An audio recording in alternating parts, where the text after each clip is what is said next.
सभी को नमस्ते। स्वागत है आपका आपके अपने चैनल कॉन्क्रीट नॉलेज में। इस चैनल में आपका समय जाया नहीं किया जा रहा है और कम समय में ज़्यादा प्रश्न हल कराए जा रहे हैं जिनके आने की संभावना भी अधिक है और जो विषय पर आपकी समझ को विकसित करेंगे।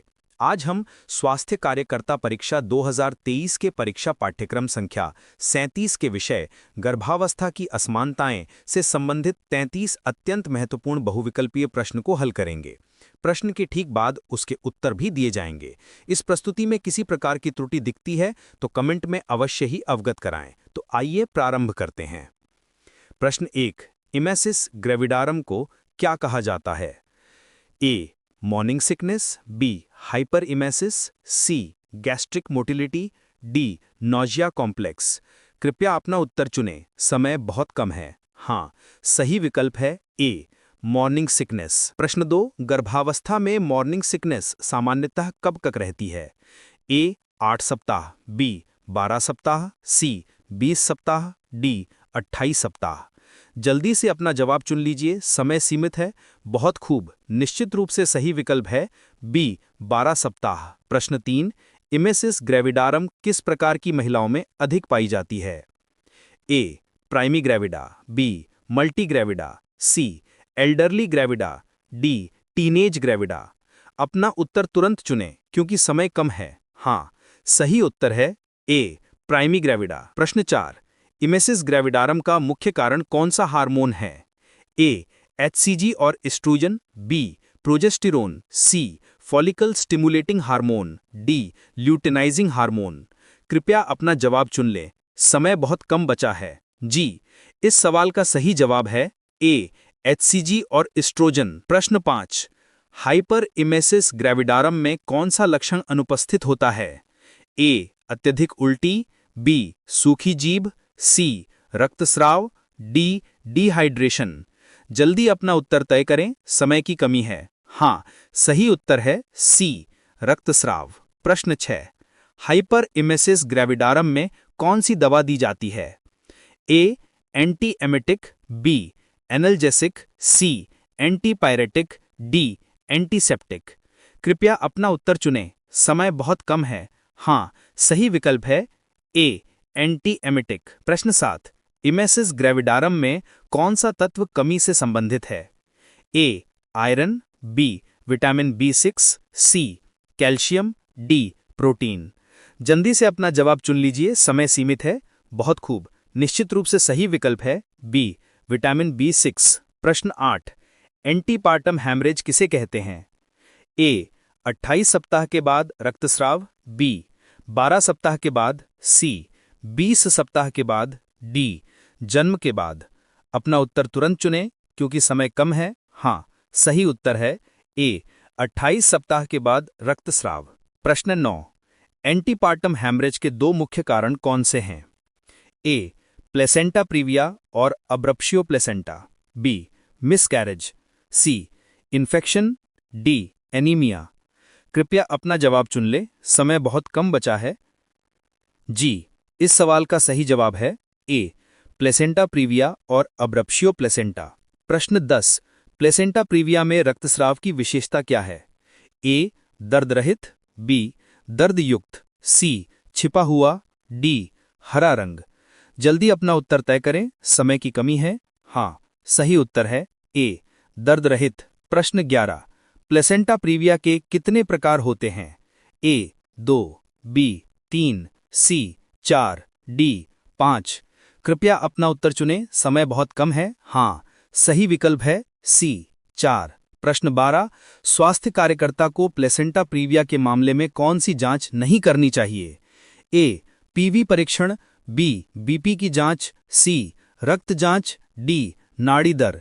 जल्दी से अपना जवाब चुन लीजिए, समय सीमित है। बहुत खूब, निश्चित रूप से सही विकल्प है ए, पीवी परीक्षण। प्रश्न 13, अब्रप्शियो प्लेसेंटा में रक्तस्राव की विशेषता क्या है? ए, दर्द युक्त और छिपा हुआ, बी, दर्द रहित, सी, दोनों गलत, डी, सतही रक्तस्राव।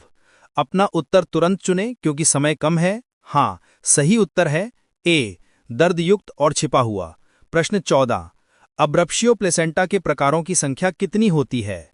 ए, 2, बी, 3, सी 4, डी 5। कृपया अपना उत्तर चुन लें, समय बहुत कम बचा है। जी, इस सवाल का सही जवाब है बी 3। प्रश्न 15। प्लेसेंटा प्रीविया और अब्रप्शियो प्लेसेंटा दोनों में कौन सी जटिलता समान नहीं होती? A shock, B DIC disseminated intravascular coagulation, C PIH pregnancy induced hypertension, D उल्टी। जल्दी अपना उत्तर तय करें, समय की कमी है। हाँ, सही उत्तर है डी उल्टी। प्रश्न 16। अब्रप्शियो प्लेसेंटा में कौन सी जांच सबसे आवश्यक है? ए बीपी, बी डीआईसी प्रोफाइल, सी हीमोग्लोबिन, डी ब्लड ग्रुप। कृपया अपना उत्तर चुनें, समय बहुत कम है। हाँ, सही विकल्प है बी डीआईसी प्रोफाइल। प्रश्न 17। गर्भावस्था में एनीमिया का WHO कट ऑफ क्या है? ए HB 10 GAB से कम, बी HB 11 GAB से कम, सी HB 12 GAB से कम, डी HB 9 GAB से कम। जल्दी से अपना जवाब चुन लीजिए, समय सीमित है। बहुत खूब, निश्चित रूप से सही विकल्प है बी HB 11 GAB से कम। प्रश्न 18। गर्भावस्था में एनीमिया के मुख्य कारण क्या हैं? ए आयरन, बी फॉलिक एसिड, सी दोनों, डी कोई नहीं।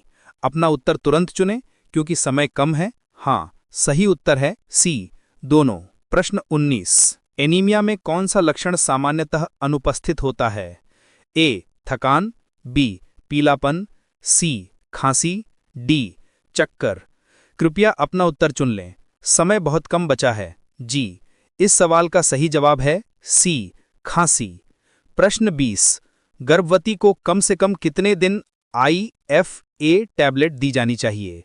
ए 50 दिन, बी 100 दिन, सी 150 दिन, डी 200 दिन। जल्दी अपना उत्तर तय करें, समय की कमी है। हाँ, सही उत्तर है बी 100 दिन। प्रश्न 21। एनीमिया का उपचार न करने से क्या परिणाम हो सकता है? A PPH postpartum haemorrhage, B preterm, C दोनों, डी कोई नहीं। कृपया अपना उत्तर चुनें, समय बहुत कम है। हाँ, सही विकल्प है सी दोनों।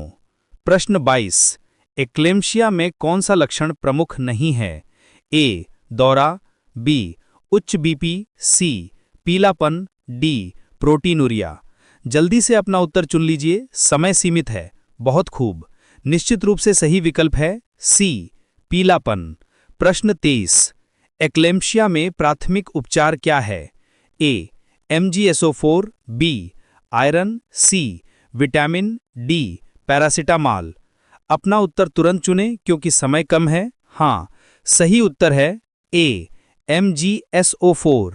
प्रश्न 24। ROM का अर्थ क्या है? ए समय से पहले झिल्ली का फटना, बी प्रसव के बाद झिल्ली का फटना, सी कॉर्ड फटना, डी कोई नहीं। कृपया अपना जवाब चुन लें, समय बहुत कम बचा है। जी, इस सवाल का सही जवाब है ए समय से पहले झिल्ली का फटना। प्रश्न 25। ROM में कौन सी जटिलता होती है?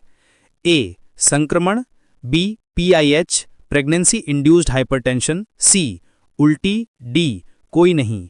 जल्दी अपना उत्तर तय करें, समय की कमी है। हाँ, सही उत्तर है ए संक्रमण। प्रश्न 26।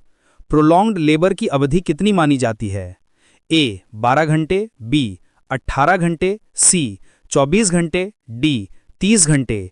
कृपया अपना उत्तर चुनें, समय बहुत कम है। हाँ, सही विकल्प है बी 18 घंटे। प्रश्न 27। प्रोलॉन्ग्ड लेबर का कारण नहीं है?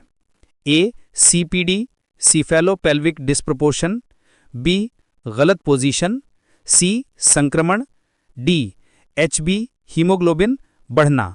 जल्दी से अपना जवाब चुन लीजिए, समय सीमित है। बहुत खूब, निश्चित रूप से सही विकल्प है डी HB बढ़ना। प्रश्न 28। ओलिगोहाइड्रोएमनियोस में एमनियोटिक फ्लूइड की मात्रा कितनी होती है? ए 300 ml से कम, बी 1500 ml से ज्यादा, सी 1000 ml के बराबर, डी 500 ml के बराबर। अपना उत्तर तुरंत चुनें क्योंकि समय कम है। हाँ, सही उत्तर है ए 300 ml से कम। प्रश्न 29। पॉलीहाइड्रोएमनियोस में फ्लूइड की मात्रा कितनी होती है? ए 2000 ml से ज़्यादा, बी 300 ml से कम, सी 1000 ml के बराबर, डी 500 ml के बराबर। कृपया अपना जवाब चुन लें, समय बहुत कम बचा है। जी, इस सवाल का सही जवाब है ए 2000 ml से ज्यादा। प्रश्न 30, ओलिगोहाइड्रोएमनियोस से कौन सी जटिलता नहीं होती? A IUGR, intrauterine growth restriction, B pre term, C meconium aspiration, D उच्च बीपी। जल्दी अपना उत्तर तय करें, समय की कमी है। हाँ, सही उत्तर है डी उच्च बीपी। प्रश्न 31, हाइड्रेटेड फॉर्म मोल किससे संबंधित है? ए असामान्य प्लेसेंटा विकास, बी संक्रमण, सी RH असंगति, डी कोई नहीं। कृपया अपना उत्तर चुनें, समय बहुत कम है। हाँ, सही विकल्प है असामान्य प्लेसेंटा विकास। प्रश्न 32, मोलर प्रेगनेंसी में कौन सा हार्मोन बढ़ा होता है? A HCG, human chorionic gonadotropin, B FSH, C progesterone, D oestrogen. तो जल्दी से अपना जवाब चुन लीजिए, समय सीमित है। बहुत खूब, निश्चित रूप से सही विकल्प है A HCG, human chorionic gonadotropin. प्रश्न 33, हाइडेटिफॉर्म मोल में कौन सा लक्षण अनुपस्थित होता है? ए अत्यधिक उल्टी, बी भ्रूण की हलचल, सी रक्तस्राव, डी पेट बढ़ना। अपना उत्तर तुरंत चुनें क्योंकि समय कम है। हाँ, सही उत्तर है बी भ्रूण की हलचल।